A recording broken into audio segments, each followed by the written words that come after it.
Семеновку накрыла непогода, окрасив небо в яркие цвета.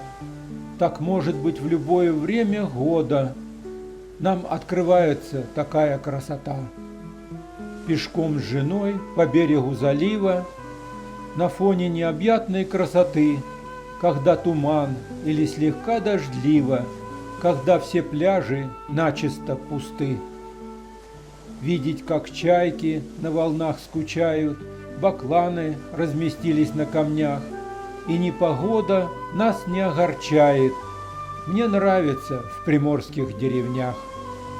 Мне нравится закат и вечер славный, когда никто не отрывает от мечты. Читаю здесь канон я православный на фоне этой дивной красоты. Бог дал нам видеть, жить и удивляться. Нам лишь не надо это забывать, посильно исполнять и не бояться, и к покаянию чаще всех взывать.